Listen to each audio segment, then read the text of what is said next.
Yo, what's going on guys? HyperX here. Welcome back to another video for Elden Ring, and today I want to talk about an awesome incantation that is useful for both PvE and PvP, and that is the Dragonbolt Blessing. It is a pretty easily accessible incantation, but despite that, not a lot of people seem to be using it. I feel like it's kind of being slept on, to be honest. It has a ton of great utility, some really good strong positives. It does have a few drawbacks, so it's not perfect, but it is something that I think a lot of people should consider trying, should consider testing out, because let's be honest, this game has so many cool things, a lot of things people haven't even taken the time to discover. So today I want to talk about Dragonbolt Blessing, I want to highlight what's good about it, why you might consider it, what it does, and how to get it. So if you guys do enjoy this, a like would be super appreciated. Comment down below, let me know if you have tried this, let me know if you have had some good success with it, and of course don't forget to keep it locked for plenty more Elden Ring.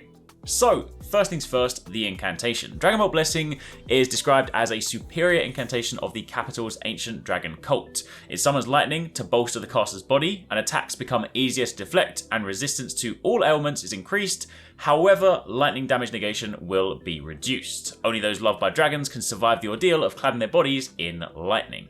So, that's the description, but what exactly does it do? Well, when you cast it and you apply this, not only do you have this cool like lightning electrical sort of pulse all over your body, but this will do a number of things. It will make all one-handed light attacks, i.e. attacks with RB, R1 or whatever it is if you use mouse and keyboard, bounce off your body, except for whips. They just seem to make their own rules. And if you want a cool whip build, make sure you check it out on our channel. In addition to this, it also makes all one-handed, non-charged heavy attacks also bounce off your body. So light attacks and heavy attacks, both one-handed ones, when someone goes to attack you, they will bounce off. Again, for heavy attacks, this doesn't include whips, also doesn't include great or colossal weapons. So there are some exceptions to the rules. Furthermore, this also makes some power stance combos bounce off your body. So if someone is dual wielding two of the same type of weapon and they go and press the LB attack on you, take for example katanas that have the fast combo, or dual swords, dual daggers, things like that, this will also interrupt the power stance combo because you'll bounce off again. However, as mentioned, there are a few additional exceptions. If somebody performs a charged heavy attack, i.e. they hold down R2 or RT, then it won't work. That'll simply bypass your incantation. If they perform jump attacks, it also won't bounce off. And if they use weapon skills, take things like Rivers of Blood Corpse Piler or Eleonora's Pole Blade, the combo with that, they additionally will not bounce off as a result of this incantation. Furthermore, if somebody decides to two-hand a weapon, basically I'm telling you guys how to avoid this, I'm giving you all the secrets, but it's important to make sure we clarify this. If somebody takes something like katana and you two-hand it, then even the light attacks will also bypass this. So while it is not perfect, it is still incredibly useful, because when you have some of those fast attacking combos, whether this be in PvE or in PvP, and somebody is wailing on you with like their light attacks or even their heavy attacks with say one-handed weapons, then this is really useful because anytime somebody bounces off, it interrupts their combo flow. So this is basically the difference between being combo to death or potentially giving you some breathing room, or even better, giving you an opening to then follow up and do some damage.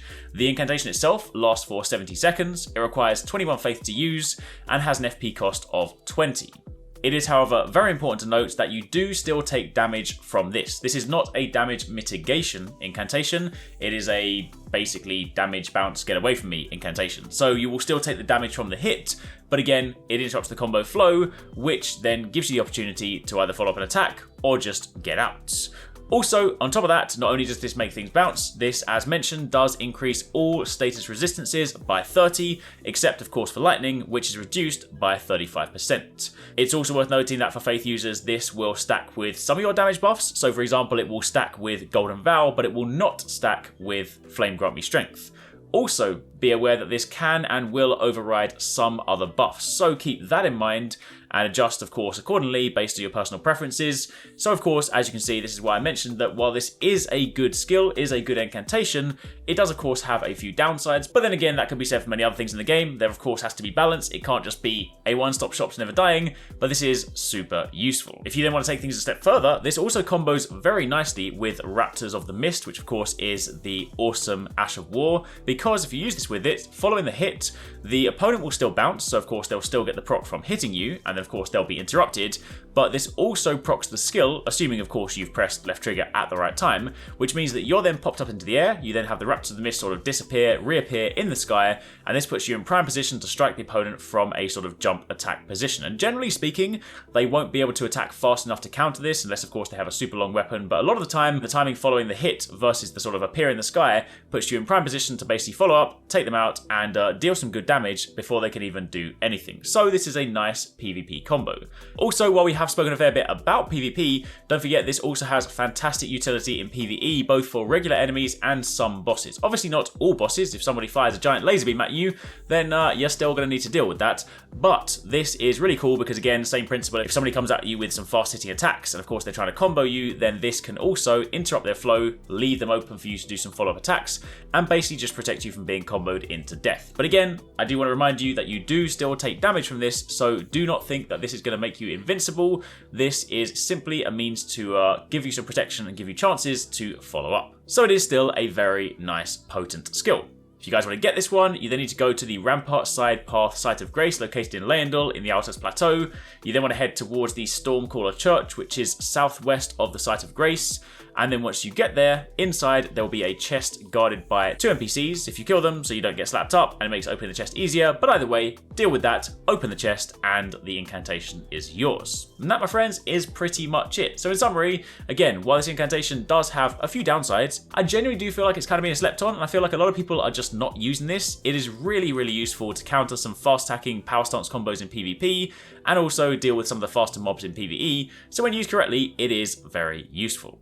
So, there you have it. There's a little rundown on this incantation that maybe you haven't been using. Let me know in the comments down below what you guys think of it. Let me know if you're going to consider giving it a try. And of course, don't forget to keep it locked on the channel for plenty more. If you've missed our recent video, you can check out this one. I'll catch you guys in the next one.